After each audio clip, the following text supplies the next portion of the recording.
एति मु कहूँ ए पातर जो ताको मुंडर धरले लोके पागल कहबे पागल एइटारे घरैबा आवश्यक नाही। अरे मु होचे घर मुरबी तू निजे को निजे संजत करी कथाबार्ता कर।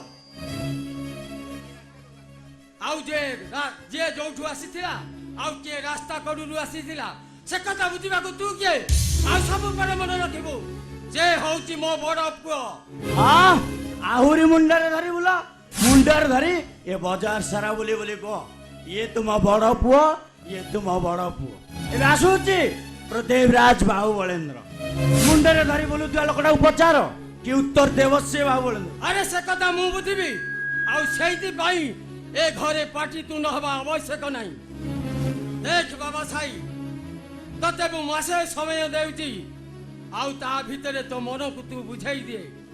अरे से बापा जी को मु कथा देई छी आउ मोर मान सम्मान प्रतिपत्ति सब तो निष्पत्ति पूरे निर्भर करे। अरे बोध हुए से मने आसी गले। हां तमे माने घर को जा मु डाकिले आसीबो। हां सुन नाउ अरे राधुआ को कहबो जलखिया रेडी करिवो।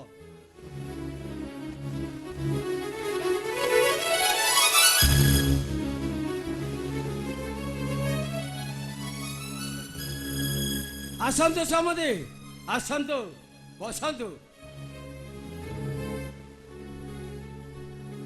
अरे माँ अरे तू सेठी कौन ठिया आइजु घर भीतर को आस। अंकल मो ये घर रो मॉडलिंग को देखुथली really so beautiful house uncle so beautiful house इच्छा होची सब दिन पाए ए घरे रहि जिबाकू। अरे माँ तू तो आउ किछि दिन गले ए घर रो मालिकियानी हेबु। ओ अंकल अरे भाई ससुर बहु मिसी मो विरुद्ध रे कोन योजना करूछ ना कोन हमें अंकल सहित ए घर रो मॉडलिंग सहित कथा होतली। अच्छा ए घर रो मॉडलिंग ता बहुत भलो हैनी भला हैनी देखिला समुदी अरे घरे पाद न देणु घर रो मॉडलिंग के ऊपर तारीफ कलानी आउ बाहाघर परे से ससुर को बताई मो विरुद्ध रे निर्वाचन रे भी ठिया कर दे पारे। हां नहीं नहीं समुदी हां आउ से राजनीति ठारू मु अनेक दूर रे आउ थोड़ा छड़ा राजनीति मो द्वारा होई पारेनी। अच्छा समुदी आपण बसंतु मु चार व्यवस्था करूची।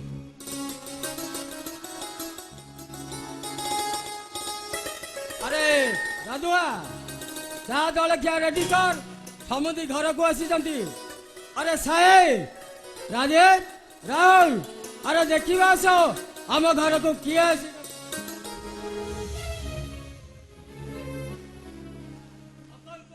प्रणाम करो।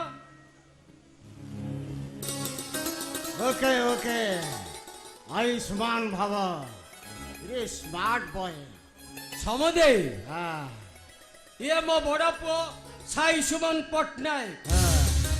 अरे अमेरिका रे होटल मैनेजमेंट रे एमबीए करिछि। हां आंकर फोटो भी मु पेपर रे देखिथिली गोल्ड मेडलिस्ट इन होटल मैनेजमेंट के।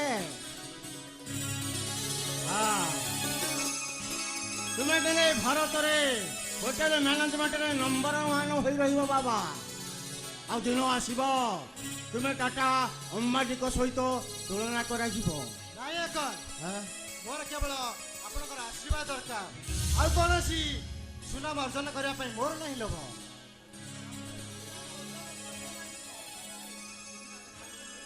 पृथ्वीराज बाहु बलेंद्र ज्वाइंप गोटे गृहमंत्री ज्वाइंप होई ए सारा राज्य रे जस कीर्ति सब अर्जन करिया दरकार।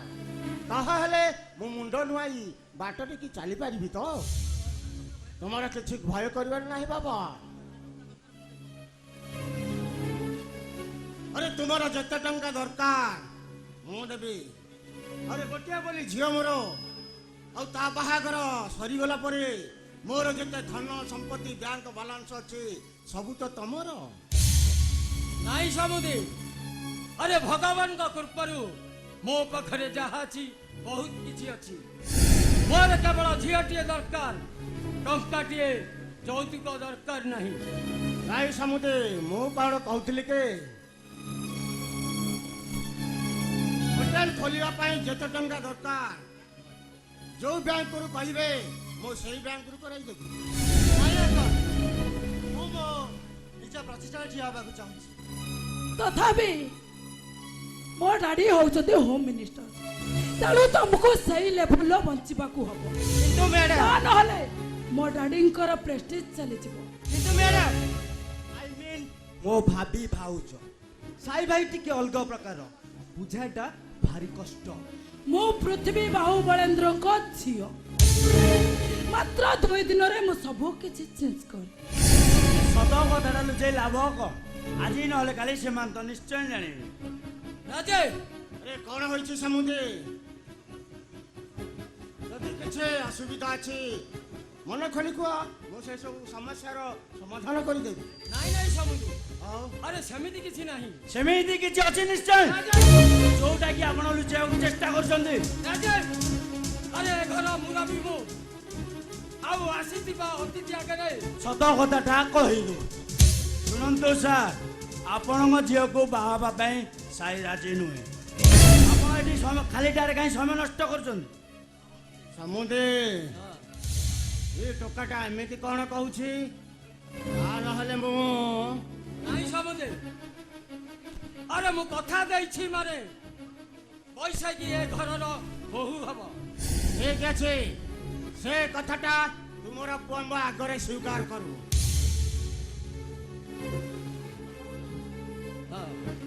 କଣ ଭାବୁଛ ତମେ ମାନେ? ଭାବୁଛ ମୋ ଝିଅକୁ ବର ମିଳିବେନି? ଆଉ ମୁଁ ଯଦି ଚାହିଁବି ତାହେଲେ ତୁମ ଠାରୁ ବଡ ଘରେ ତାର ବାହାଘର କରିଦେଇପାରେ। ନାଇଁ ଡାଡି ନାଇଁ, ମୋର କେବଳ ସାଇ ଦରକାର। ସାଇ ବ୍ୟତୀତ ମୁଁ ବଞ୍ଚି ପାରିବିନି ଡାଡ। ମୁଁ ଯଦି ସାଇକି ମ୍ୟାରେଜ କରିବି ତ ମ୍ୟାରେଜ କରିବି, ଆଉ ଯଦି ସାଇକୁ ମ୍ୟାରେଜ ନ କରିବି ତାହେଲେ ମୁଁ ସତ କହୁଛି ଡାଡ, ମୁଁ ଆତ୍ମହତ୍ୟା କରିଦେବି। ଶୁଣି ପାରୁଛ ସମୁଦି? ଶୁଣି ପାରୁଛ ମୋ ଝିଅର ବ୍ୟାକୁଳତା? ଆଉ ଯଦି ମୋ ଝିଅର କଣ ହୋଇଯାଏ ତାହେଲେ ମୁଁ ନାଇଁ ଡାଡ ନାଇଁ, ଆପଣ ଜମା ବ୍ୟସ୍ତ ହୁଅନ୍ତୁନି, ମୁଁ ବୁଝେଇଦେବି ସାଇକୁ, ଆଉ ସାଇ ମୋ କଥା ନିଶ୍ଚୟ ଶୁଣିବେ। ଡାଡ, ଆପଣ ଏଥର ଆସିପାରନ୍ତୁ, ମୁଁ ଟିକେ ପରେ ଆସିଛି, ଯାଆନ୍ତୁ। ଶୁଣ ସମୁଦି, ମୋର ଆଶୁତୋଷ ପଟ୍ଟନାୟକ, ଆରେ ମୋ ଝିଅଟା ମୋ ଭଳିଆ ଏକ ଜିଦିଖୋର। ଆଉ ଯଦି ତାର କିଛି ହୋଇଯାଏ ତାହେଲେ ମୁଁ ତମ ସମସ୍ତଙ୍କୁ ବର୍ବାଦ କରିଦେବି। ଓଡ଼ିଶାର ପ୍ରତିଷ୍ଠିତ ଶିଳ୍ପପତି ହିସାବରେ ତୁମେ ଯୋଉ ଖୋଲା ଆକାଶରେ ଉଡୁଛ, ତାହେଲେ ତଳକୁ ଖସାଇବା ପାଇଁ ମୋତେ ଗୋଟାଏ ମିନିଟ ଲାଗିବନି। ଆପଣଙ୍କ ଝିଅର ବାହାଘର ଠିକରେ ଆସନ୍ତି ନା ଆପଣ ଧମକ ଦେବାକୁ ଆସନ୍ତି? ଏଇଟା ଧମକ ବୋଲି ତମେ ମାନେ ଭାବି ନେଇପାର, କାରଣ ମୁଁ ହଉଛି ଏ ରାଜ୍ୟର ଗୃହମନ୍ତ୍ରୀ। ଜଣେ ମନ୍ତ୍ରୀ ଭଗବାନ ନୁହଁ? ସ୍ୱର୍ଗରେ ଇନ୍ଦ୍ର, ମର୍ତ୍ତ୍ୟରେ ବାହୁବଳେନ୍ଦ୍ର, ଯାହା ଅଦାଲତରେ no argument, no judgment, only action on the spot.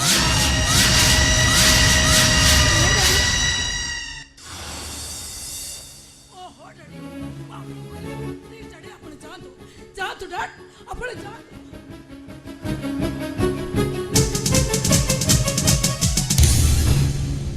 Uncle, ମୁଁ କଣ ଏ ଘରର ବୋହୂ ହେଇପାରିବିନି? ମୁଁ କଣ ଏ ଘର ଅଗଣା ତୁଳସୀ ଚଉରା ମୂଳରେ ସଞ୍ଜବତୀ ଦେଇ ମୁଣ୍ଡିଆ ମାରିବାର ସୌଭାଗ୍ୟ କଣ ମୋର ନାହିଁ ଅଙ୍କଲ? କୋଉଠି ରେ ମା? अरे तू कांगण रे मां? अरे साई, अरे झीर प्रश्न उत्तर दे। अरे तू उत्तर दे, ଆସୁନ୍ ଗୋଟିଏ କଥା ମନେ ରଖିବୁ ଆଉ ତୋ ଡାଡର ଚଏସ୍ କେବେ ବି ଭୁଲ ହେବନି। ଆରେ ଏ ଝିଅ ନୁହେଁ ଏ ଘରର ଲକ୍ଷ୍ମୀ ଠାକୁରାଣୀ ଆଉ ତାକୁ ତୁ ହତାଦାର କରିବୁନି। ହତାଦାର କରିବୁ।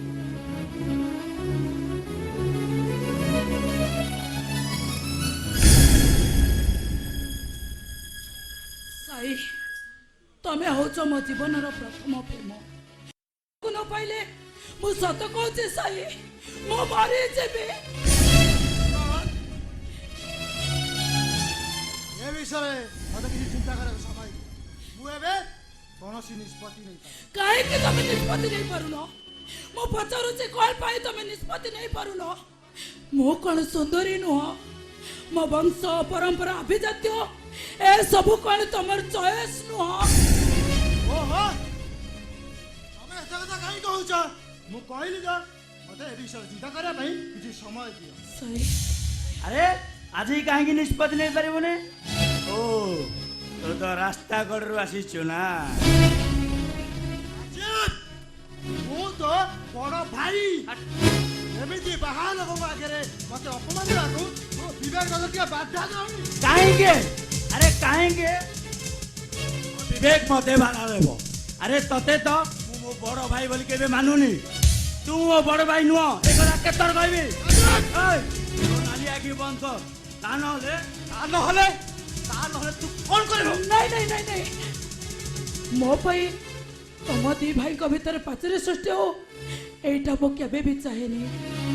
ସାଇ ସେଦିନର ବ୍ୟବହାର ପାଇଁ ମୁଁ ବହୁତ ଅନୁତପ୍ତ। ହେଲେ ସାଇ ମୁଁ ତମକୁ ଭଲ ପାଏ। ମୁଁ ତମକୁ ମ୍ୟାରେଜ କରିବାକୁ ଚାହେଁ। ମୁଁ ସତ କହୁଛି ସାଇ ମୁଁ ଯଦି ତମକୁ ବାହା ନ ହୁଏ ତାହେଲେ ମୁଁ ମରିଯିବି ସାଇ। ମୁଁ ମରିଯିବି।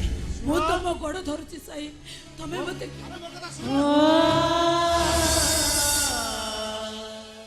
ମୋ କଥା ଥରେ ବୁଝିବାକୁ ଚେଷ୍ଟା କର। ମୁଁ ଏ ବିଷୟରେ ଏବେ କୌଣସି ନିଷ୍ପତ୍ତି ନେଇପାରୁନି। ମୁଁ ଅପେକ୍ଷା କରିବି ସାଇ ସାରା ଜୀବନ ଅପେକ୍ଷା କରିବି।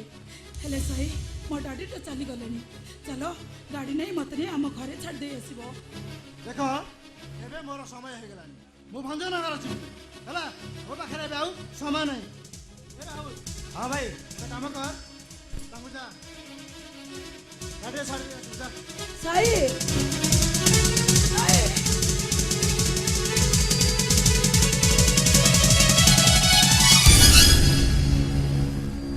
ଦେଖନ୍ତୁ ମ୍ୟାଡାମ, ଆଇ ମିନ୍ ମୋ ଭାବି ଭାଉଜ ସାଇ ଭାଇ ଅନେକ ପାଠ ପଢିଛନ୍ତି। ତାଙ୍କର ସବୁବେଳେ କାମ ଆଉ ବହି ପଢା। ଏମିତି ତାକୁ ବୁଝେଇବାଟା ଭାରି କଷ୍ଟ। ଓକେ ଠିକ ଅଛି ଚାଲ କୁଆଡେ? ମତେ ନେଇ ଆମ ଘରେ ଛାଡ଼ି ଦେଇ ଆସିବା ପାଇଁ ତମ ଭାଇ ପରା କହିଗଲେ। ଆରେ ସେ କଣ ଜାଣିଛି ମତେ ଗାଡି ଚଲେଇ ଆସେନି ବୋଲି? ହଁ, ମତେ ବି ସ୍କୁଟି ଚଲେଇ ଆସେନି। ଯଦି କହିବ ଦୁଃଖ କଷ୍ଟ ହଉ ବରଂ ମୁଁ ସାଇକେଲଟା ନେଇ ଆଣି। ନାଇଁ ନାଇଁ ନାଇଁ ଥାଉ ଥାଉ ମୁଁ ପୁଣି ସାଇକେଲରେ ଯିବି? ମୁଁ ହୋମ ମିନିଷ୍ଟର ଝିଅ ମୁଁ ସାଇକେଲରେ ଯିବି? ନାଇଁ ନାଇଁ ନାଇଁ ନାଇଁ ନାଇଁ ଦରକାର ନାହିଁ ଥାଉ। ଆରେ ନା ନା, ଆରେ ତମେ ମୋ ସାଥିରେ ଆସ, ମୁଁ ତମକୁ ନେଇ ଛାଡ଼ି ଦେଇ ଆସିବି। ହଁ ହଁ ହଁ ସିଏ ପାରିବ। କାହିଁକି ଜାଣିଛନ୍ତି? ଆଜି ଯାକେ ମେଟ୍ରିକ ପାସ୍ କରିନି, କେବଳ ଗାଡି ଚଲେଇବ ବୋଲି। ଏ ରାସ୍କଲ!